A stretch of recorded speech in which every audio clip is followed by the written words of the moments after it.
تحية طيبة وأسعد الله أوقاتكم. منذ تولي السيد الدرجال مسؤولية وزارة الشباب والرياضة العراقية ومن ثم توليه رئاسة اتحاد الكرة بتزكية معظم الوسط الرياضي قبل أن ينال باستحقاق انتخابي، فمنذ توليه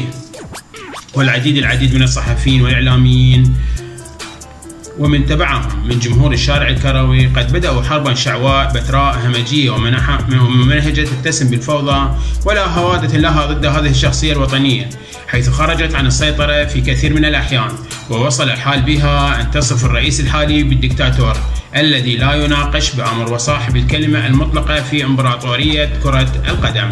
العراقية. فكل خطوة يقوم بها الرئيس الحالي أو توجه له آني أو مرحلي أو مستقبلي وقبل أن يكتب الله لهذه الخطوة النجاح أو قدر الله لها الفشل، ترى هذه الأقلاع والعمل على تسقيط هذه الشخصية وتكسير مجاذيف قاربه المبحر نحو الإصلاح التدريجي للموروث الكروي المتهالك الذي ورثه ممن سبقه والذي استمر قرابة العقدين من الزمان دون أن نرى بوادر الإصلاح. والدكتاتورية كما تعلمون هي شكل من أشكال الحكم المطلق وتفرد الشخص المسؤول بكل القرارات دون الرجوع والتشاور مع الآخرين أو الأخذ برأيهم في القرارات المصيرية. ولكن ماذا لو كان هذا الدكتاتور شريفا ونزيها ويصلح للمهمة في الوقت الحالي؟ نعم، فكيف ما تصفه دكتاتورا ولد في زمن ما تزال تعصف الفوضى بقوة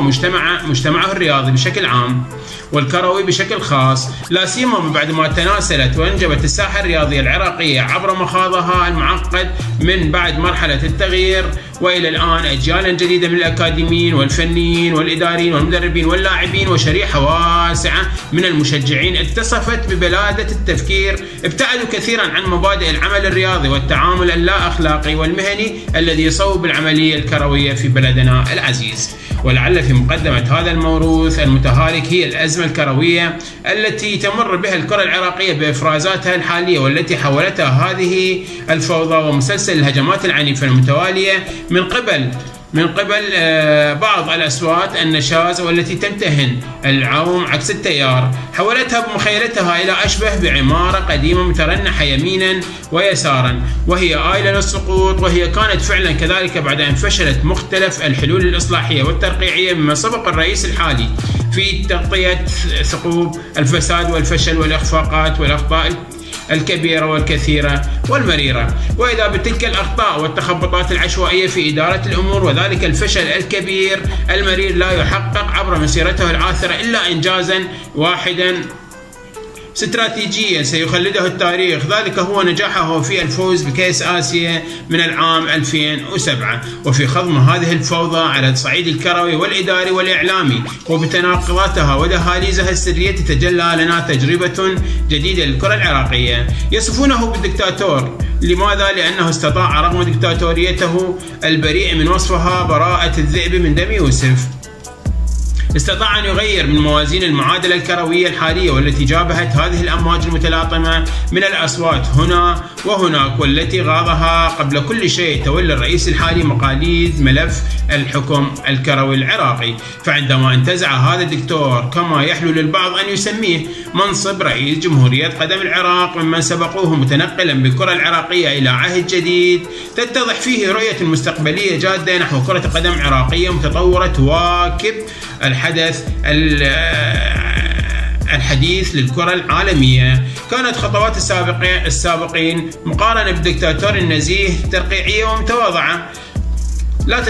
لا تنم عن فهم واطلاع في العمل الإداري والمهني، فمنتخباتنا تترنح في البطولات وما زالت، وأنديتنا تستجدي الأموال وتتحكم بها إدارات متنفذة وبنفس الوقت متواضعة جدا في العمل الإداري وملاعب خربة، ناهيك عن القرارات الخاطئة والتي كلفت الكرة العراقية الكثير. بيد أن هذا الدكتاتور الشريف والنزيه استطاع خلال فترة توليه إلى الآن أن يغير وجه خارطة الكرة العراقية ويوجه بوصلتها نحو الأفضل برغم الأخطاء التي شابت بداية مسيرته الكروية. وإذا كان من الصعوبة بمكان التوقف عند أبرز محطات نتائج الدكتاتور منذ توليه إلى الآن، فإننا عبر لغة بسيطة سنحاول إلقاء بعض الضوء على جوانب من حقائق تلك المسيرة الدكتاتورية. فقد نجح الدكتاتور المتواضع الخلق في بضع خطوات أن يقنع الشارع الرياضي وينال رضاه بعد أن أيقن جمهور هذا الشارع أن الرئيس الحالي يسير بالاتجاه الصحيح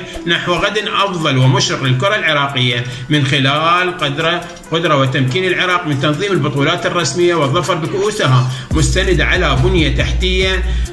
متينة وتحفة من الملاعب، ناهيك عن وصول منتخباتنا إلى منصات التتويج، مرورا بالاستعانة بكوكبة من لاعبين المحترفين في بلاد المهجر، واعتبرها العمود الفقري لمنتخباتنا، وانتهاء بدور المحترفين المزمع تنظيمه في القريب العاجل. أعتقد أن عدنان يخطو بالاتجاه الصحيح رغم التباين في سرعة ونوعية الخطوات بسبب تشعب المهام المطلوبة منه، وإذا ساعده المحيطين به بصدق وإخلاص وكفاية سار بأهل الكرة بثبات نحو نجاح ملحوظ يحسب لجمهوره وللمنظومة كاملة. الدوري المحترف سيكون بالمقام الأول في التقييم، لأن كل الإنجازات المستقبلية الأخرى ستتبعه، ومثله كمثل السؤال الذي لا يترك في أسئلة الامتحانات، فإن حققه حقق ما لم يستطيع غيره تحقيقه منذ بداية التسعينات. إذا أخذنا التجربة اليابانية قياسا له، علما أن الرجل بادر في هذا المجال وهو يعلم أنه يتحمل مسؤولية ليست سهلة في الوقت الذي نفذ بجلده منها ممن سبقوه طيلة أكثر من ثلث قرن من الزمان. ترى ما سبب نجاح هذا الدكتاتور الخطير النزيه وتحقيق خطوات حقيقية نحو بناء كرة قدم عراقية متطورة، وإخفاق ممن سبقوه من جمهوريات سعيد وحمود والملة في تحقيق أي خطوة إصلاحية حقيقية. ترى أهي النزاهة أم الكفاءة أم الإرادة أم هي شخصية الدكتاتور الشريف النزيه؟ أنتوا شو تشوفون في شخصية الدكتاتور حسب مثل ما يسموه عدنان درجال؟ اكتبوا لنا بالتعليقات شو تشوفونه، الكفاءة أم إرادة أم النزاهة؟ اللي هنا ينتهي فيديونا، ولا تنسونا باللايك والاشتراك بالقناة وتفعيل جرس التنبيهات. في أمان الله، كان وياكم ليث المياحي.